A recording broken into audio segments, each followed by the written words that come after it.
Hello ladies and gentlemen, Gamester here. This is the raid guide for Mythic Twin Ogron, the second required boss in Highmaul, and appropriately, in my opinion at least, the second easiest after Kargath. So mechanically, this fight is not too dissimilar to the heroic or even normal version on Mythic. There are a few additions which we'll talk about, but most of this is going to be covering all the mechanics that you're used to, but how you're forced to actually pay attention to them because they're all dangerous. So let's get started. So the first new Mythic ability is Arcane Empowerment. Technically it's called Arcane Twisted, but Empowerment makes more sense. And this is a buff that will start to be placed on the Ogron after a minute into the fight. And they will alternate having this buff active on each of them. And this is kind of continuing the theme throughout Mythic where Imperator kind of jumps into the fight and messes with you in some way. So this ability gives arcane empowerments to some of the Ogron's abilities while they're empowered. So for Phemos, when he is empowered, he will have an empowered Whirlwind, which creates a vortex effect that will suck players toward it, as you can see there. So mechanically, in terms of damage, it's the same for the tank that's in it, but otherwise, obviously this needs to be mitigated in some way by using heavy movement boosts or, raid-wide sprints, something like that. Now for Pole, he gains empowered charge.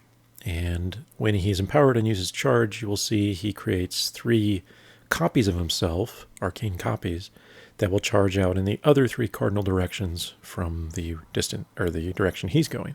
So you can see here in this clip I'm just repeating, he's charging to the bottom right, and the other 3 are charging. 1 is opposite him, and then 2 are the diagonal directions from him. So these all do the exact same thing if you get hit by them. It's the same as getting hit by his main charge effect. So you just need to be more alert when the empowered charge is happening because there are a lot more possible ways to actually get hit by it. Now I can also briefly mention that in addition to those 2 main abilities that get empowered, both of their sort of tank stacking buffs also become empowered, but for whatever reason, they're irrelevant.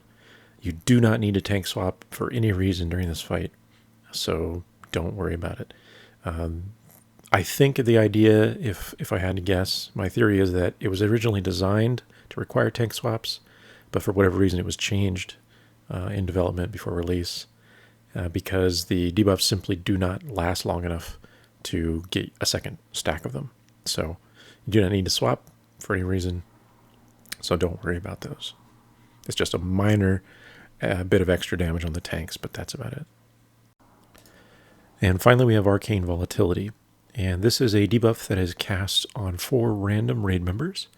I think it can target anyone except tanks, and the idea here is you have a 6-second debuff. After it expires, you explode in an 8-yard radius around you for pretty significant damage.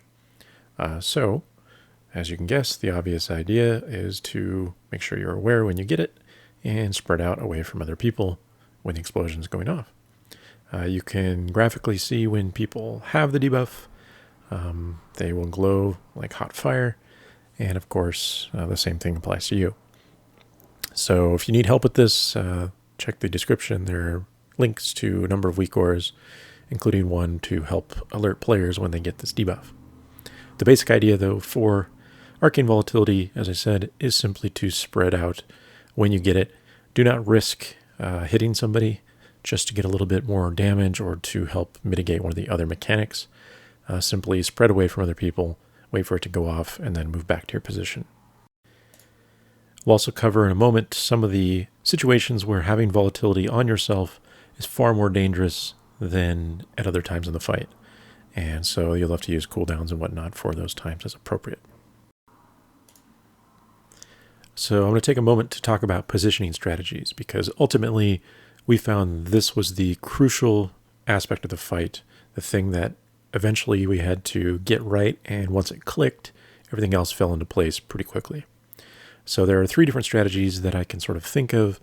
I'll talk about the 2 that we tried and didn't like for whatever reason, and then we'll finally talk about the 3rd one that you see in the kill video here that we settled on.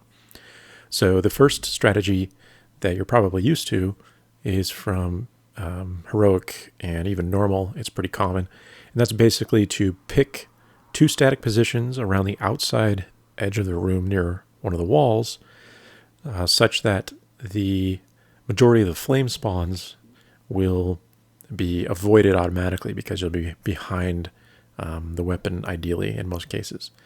And from these static positions, you tank both bosses on top of one another, except running Phemos out opposite the position that the range group is stacked up. And otherwise, the range group just stays stationary, and they just sidestep when necessary to avoid charge from pull. So it's a really static position against walls, ideally designed to maximize DPS and hopefully lower the flame dodging required. Now, the reason that this strategy doesn't work on Mythic, we found it very problematic, was simply because of flame dodging. The weapons, while they spawn around the inner circle, they can spawn in random positions around that circle. And if they spawn in such a way that the waves of fire are going to cross the static positions that the raid is assigned to, it becomes very problematic, particularly when other abilities are happening, such as charge, that you need to dodge to survive. You have to try to dodge the waves of fire that are coming at inopportune angles into your position, and it can be very difficult. So we tried this method, didn't like it at all. It seemed very bad, and so I wouldn't recommend. So here you can see footage from previous attempts where we were trying our second strategy for positioning, which is basically to keep the bosses centered. And this is a fairly common method for this difficulty for Mythic, and it definitely is better than the static positions along the wall method. You can see the basic idea is that the bosses are kept in the middle, and the raid group that is ranged, and healers mostly, are positioning themselves behind an existing weapon and then rotating with that set of flames to avoid the fire. The melee have to do the same thing, but the safety area that they are allowed to do it in is much tinier.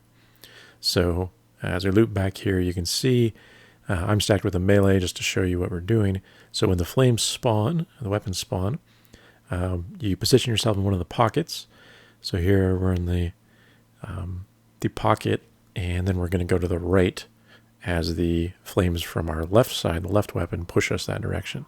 You can keep going down in this pocket until the weapon on the right stops spawning flames. You can also go through the gap there when you find a safety timing to do it. However, this is not the best example of this attempt, I should say. We had some positioning issues. Normally the tank would come with the melee group into that pocket, but this just illustrates the idea. So the advantage to this is most of your range can completely avoid fire pretty easily, but it is quite problematic for melee. It's also, perhaps most important, kind of an issue for your Phemos tank to position Phemos for Whirlwind. The reason for that is that the Phemos tank would have to move to the opposite position of ranged, obviously, but then your melee have to do the same. So your melee can go toward the weapon that your range started toward, so the opposite direction that we're going here, and kind of end up away from the whirl, but the whirlwind itself is still not that far away, and it can be problematic for the tank to find a position and a path to get there safely without touching too much fire. So again, it's not a terrible strategy, and it will work, but the strategy that we ultimately settled on is actually much easier and much safer, and we found it was better in all manner of ways. So finally, the positioning strategy that we ultimately thought of that actually I haven't seen before, but it works really well, is to pull out. I like stupid puns, sorry about that. But you pull, P-O-L, out for the Quake to the ranged raid position that's safely behind the nearest weapon. So here you can see the clip that I'm just going to repeat over and over as I sort of explain this. But the basic idea is to find the nearest weapon that your ranged group can get to safely.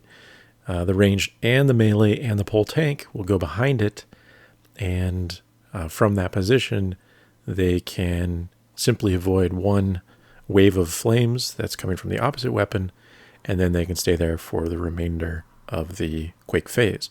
Meanwhile, your Themos tank is just staying in the center, dodging his own flames, but he's free to move around as necessary in that center position, because ultimately Whirlwind is not going to have a larger radius than the central circle that he's hanging out in.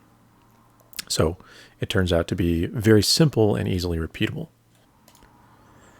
So to understand why the positions work, you have to understand how the flames emanate from the weapons. So the weapons can be in random positions around the edges of the circle, but once a weapon is in place, flames will emerge from it in a very set pattern.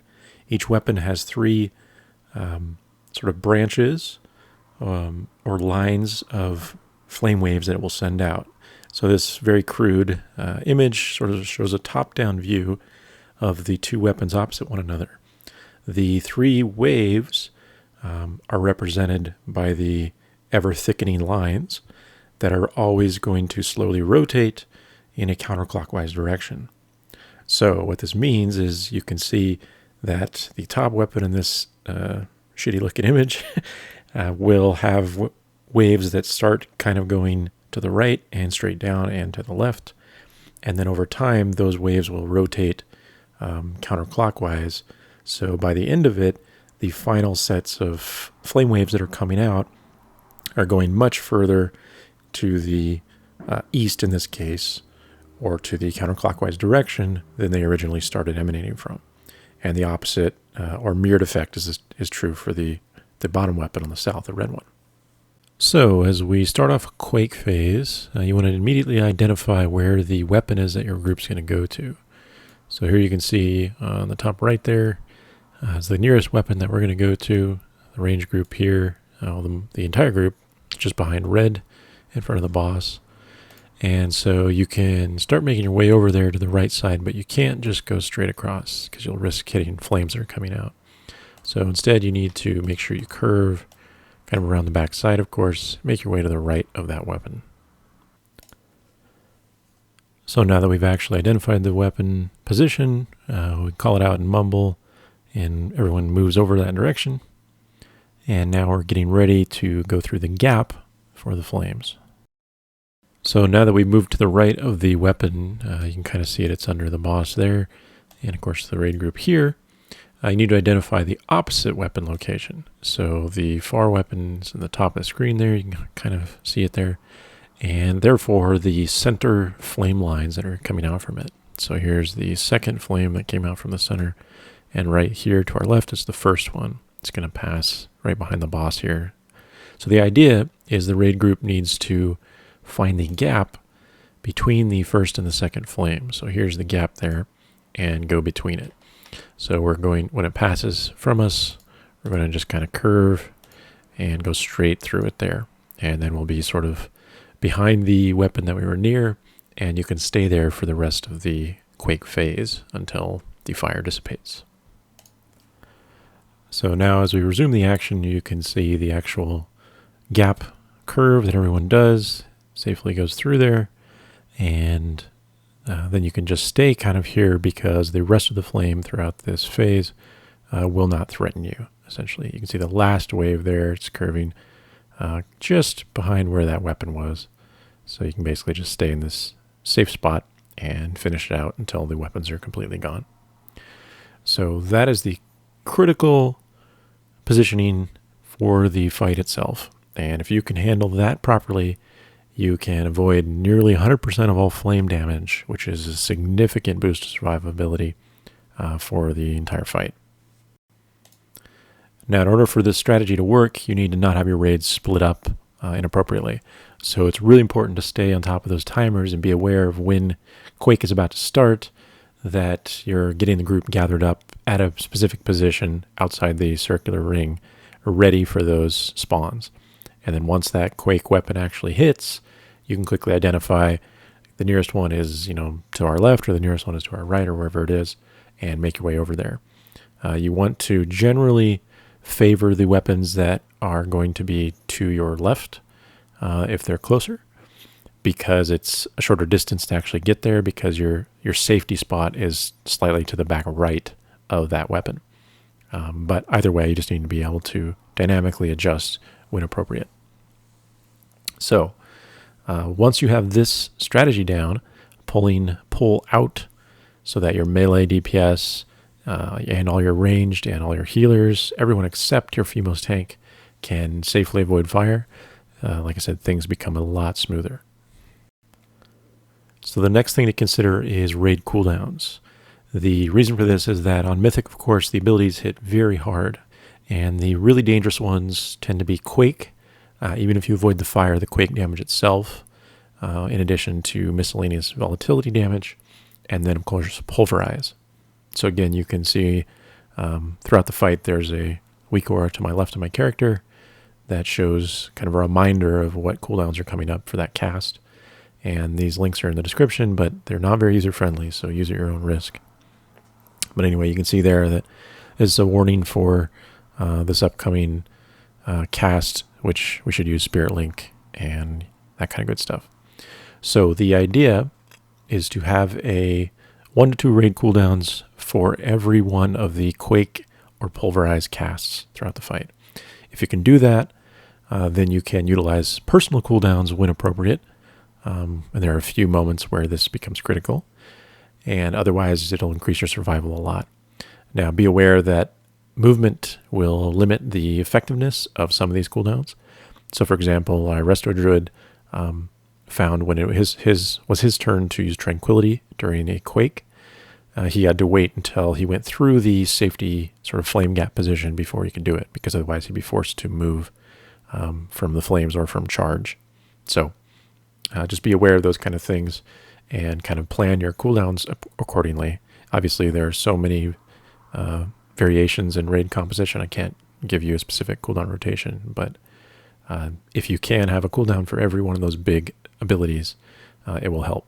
And their frequency is such that you're going to need 3 different abilities, a rotation of 3 abilities per main cooldown type. So for example, on Pulverize, you'd have abilities 1, 2, and 3, and then you repeat on cast number 4 back to 1, and then 2, and then 3, because it's you can basically use 3-minute cooldowns every third time on those. And then you need the same sort of setup with different abilities for Quake.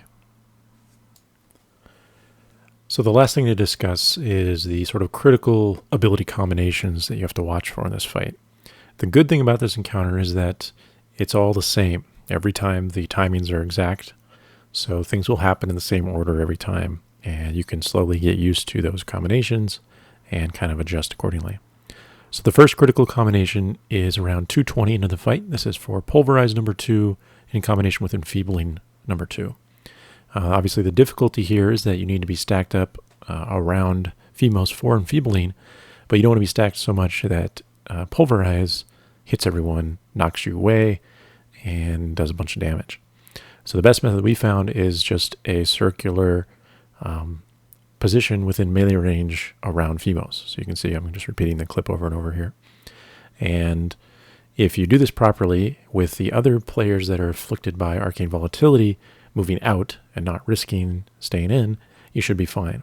The critical part is once you are in position within melee range around Fimos, just don't move.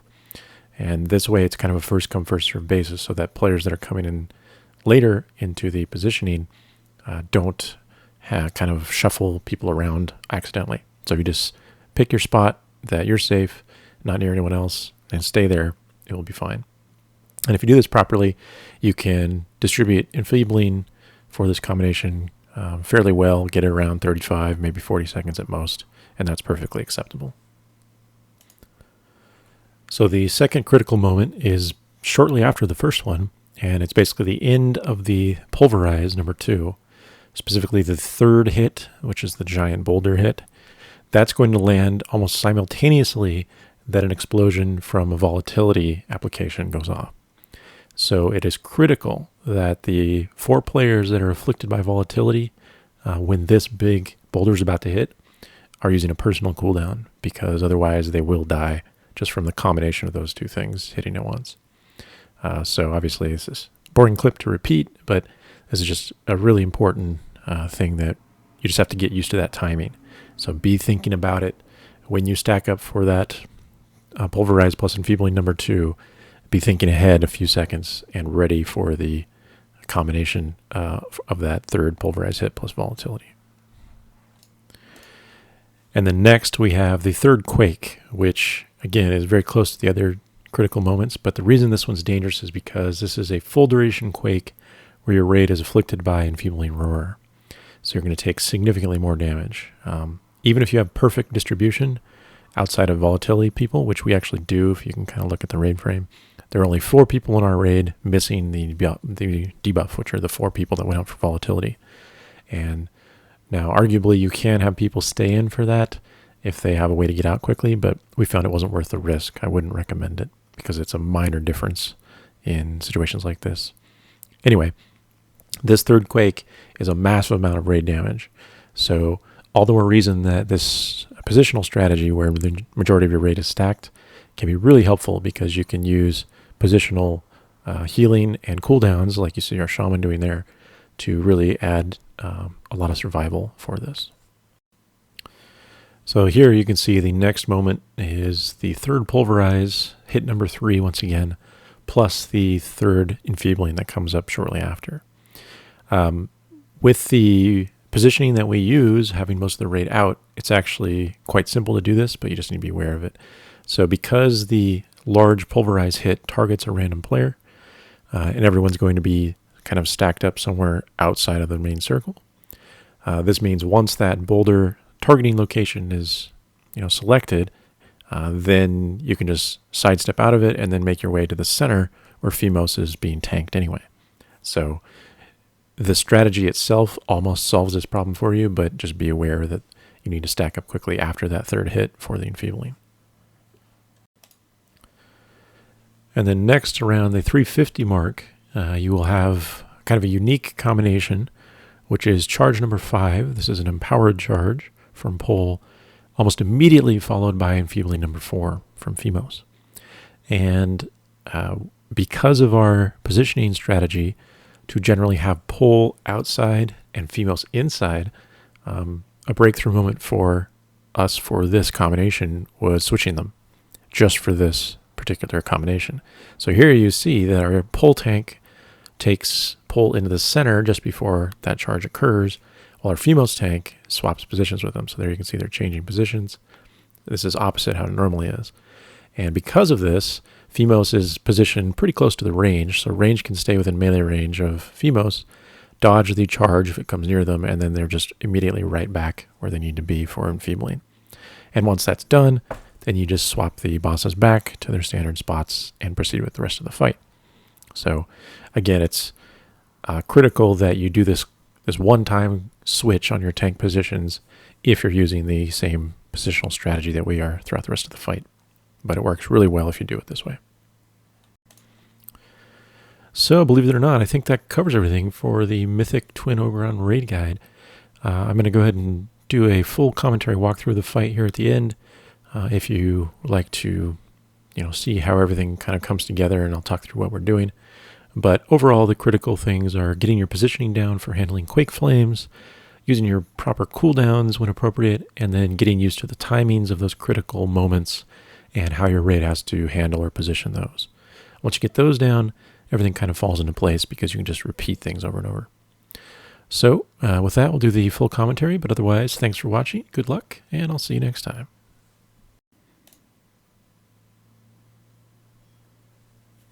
Alright, so as we begin the fight, obviously we're pulling the bosses to the middle, but almost immediately the Pole tank will want to take Pole to the assigned range position along with melee DPS. So we've been using the red position just because it's opposite their spawn point and it's easy to sort of manage. And then from there, almost immediately you'll get the first Quake weapon. So we chose the one on the right, it was nearest. Raid's positioning behind it, as you've seen before. And then call out and mumble when the gap is coming up. And so we called out the gap there. Everyone stepped through it. And then you immediately get that first charge, so you want to watch for that. I found it was easiest, and everyone can do this since you're all positioned there, to just stay right on top of the boss when you're going through the gap. And that way, if he charges, one direction or the other, you can just run through him opposite where he's charging, and you can do it fast enough. So, whereas if you're out of melee range, you can have a tougher time doing that. Anyway, now that the flames are over, move back in the middle, and we're getting ready for enfeebling. And the people with volatility are running out, so that enfeebling splits to 16 players, which is just fine. And now that it's over, we've got pulverize coming up, so we're spreading for that. And remember, the first hit of pulverize is only 3-yard radius, so you don't have to spread very much. The second ones are sort of randomly targeted, and then the big one at the end is really the critical one. So you want to make sure you get it far away from that if you can, and that'll help you a lot. So now I've got Quake number 2. Again, identified the closest weapon. Pretty simple this time. You almost immediately get an empowered charge, so make sure you announce to the raid that that's coming up, so they can just be visually watching the boss to see where it's safe. And otherwise, you just get in the safe spot behind the flame. You can see there I screwed up my positioning trying to run to the right of a flame wave. I should have just stayed to the left, so I got some stacks. But with a personal cooldown, you can survive it. And then we have volatility. People are spreading for that. Pretty simple stuff. And now the boss is moving back in. And so now we have our combination enfeebling roar plus pulverize. So we're spreading around the boss, around Phemos. Make sure it's Phemos that you're around. You need to be 20 yards, so fairly close to him. And then once you're in position, just stay there. And meanwhile, volatility players will run out. And then here's the big hit in combination with the volatility explosion on those 4 people. So they need to use personals, which they did. Everyone survived. And then one more volatility before that sort of wave is over. We have another basic charge, pretty easy to avoid, nothing happening. And then we're getting ready for Quake. So as soon as that charge ends, you can kind of just pull the boss out since he should be around there anyway. This is the massive Quake that we talked about. It's very dangerous. So here we're stacked up to make use of healing as well as raid cooldowns as much as possible. Going through the gap. Got an interrupt shout. Make sure you call for those.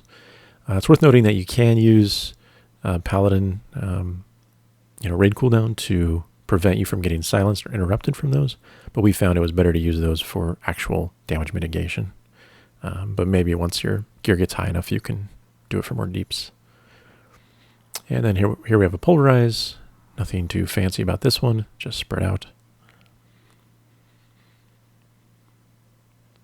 And now we're going back in after this third hit. And again, the big hit there should be out because it targets a random player. So once that big one's coming down, make your way to the center to stack on Phemos for this enfeebling number 3. And then you've got a charge shortly after.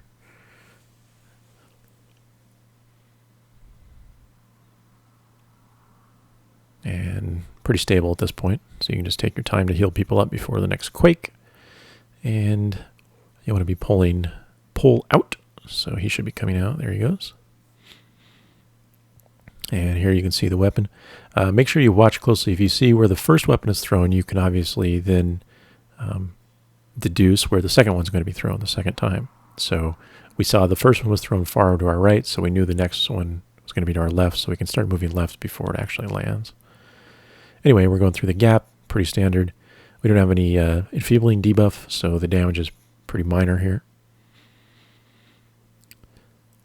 And here we have an empowered whirl, I believe. Yep. I didn't mention it before, but we do use the hunter aspect of the fox during the empowered whirls. We have 2 hunters, so we're able to get them all, and it's very useful just to allow casting during those for DPS as well as healing purposes.